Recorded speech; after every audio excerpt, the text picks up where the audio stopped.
그러지 말고 이제 구체적으로 좀 이렇게 충조 시민을 하고 싶다. 네. 뭐부터? 조 기자께서 예, 뭐 제일 짚어주신다면. 대표적인 게 이제 신천지의 음.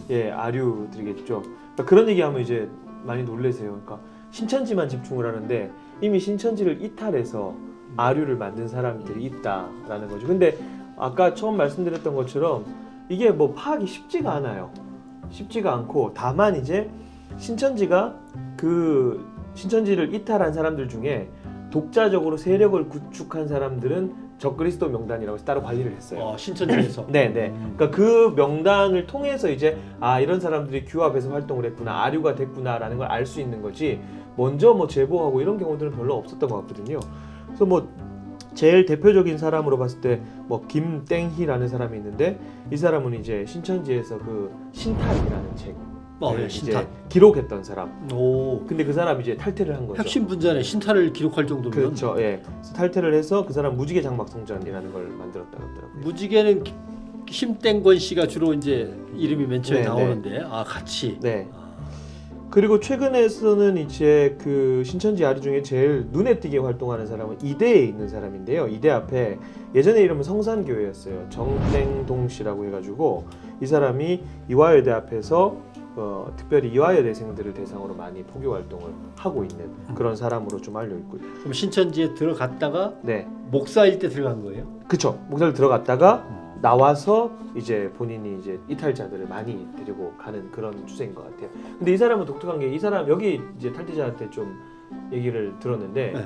나올 때 그 안에서 곤욕을 좀 치르고 나왔대요. 그러니까 청년들한테 막 테러와 비슷한 그런 그래서 동식. 그래서 좀 겁이 많다라는 신천지 신도들 막 트라우마가 생겼군요. 처음 나왔을 때는 문 퉁퉁퉁 두드리는 소리만 해도 막 겁먹어가지고 움찔움찔할 정도로 그런 사람인데 여전히 지금 오래됐어요. 여기는 이대 근처에서 오래전부터 지금 활동을 하고 있고 그 다음에 또 유명한 사람이 이제 최땡평이라는 사람 본인이 이제 재림예수라고 해가지고 주장했던 그런 사람들이 있고 그럼 이 사람도 신천지에서 네. 뭐 복음방이나 강사 같은 걸 하다가 복음방 하다가 이제 인기를 좀 얻으니까 네. 이게 되겠다 싶었나 봐요. 그래서 이제 한 100명 정도가 그때 당시에 탈퇴를 했다 그러더라고요.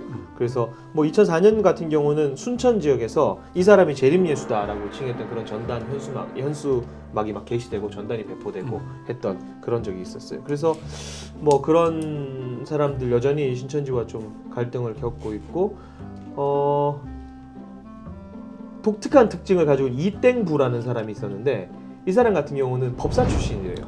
불교의 법사? 불교의 법사 출신이었는데 신천지 들어왔을 때 이제 불교 신도도 들어온다라고 해서 신천지에서 굉장히 좀 화제가 됐던 그런 사람인데 탈퇴 후에 이제 자기가 그 안에서 배웠던 걸 설교 테이프 같은 것들을 좀 배포하고 이렇게 활동을 했었나 봐요. 근데 그 이후에 정확하게 활동은 좀 알려진 바는 없는 것으로 알려져 있고요. 예. 신천지에는 별대서 다 들어가고 별대로 다 세워 나가고 참 재밌네요. 그리고 뭐 또 유명한 사람, 유명하기보다는 또 여전히 활동하는 사람 중에 한 명은 그 신현옥 소장이 나올 때 함께 이탈했던 신천지 교육장이 있대요. 근데 신 소장님 같은 경우는 본인이 나와서 거기가 잘못됐으니까 대책하는 사역을 하는데 오히려 있죠.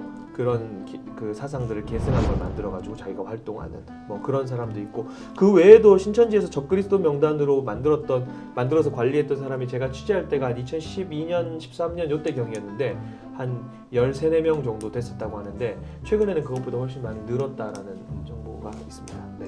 이게 조땡 씨는 신천지의 초대 신학원장을 지냈는데요. 신천지가 90년대부터 무료 성경 신학원으로 데이트를 쳐요. 그 툴을 만든 사람이라고 제가 알고 있어요.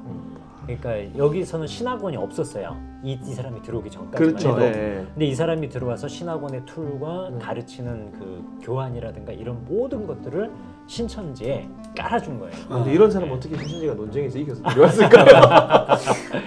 참.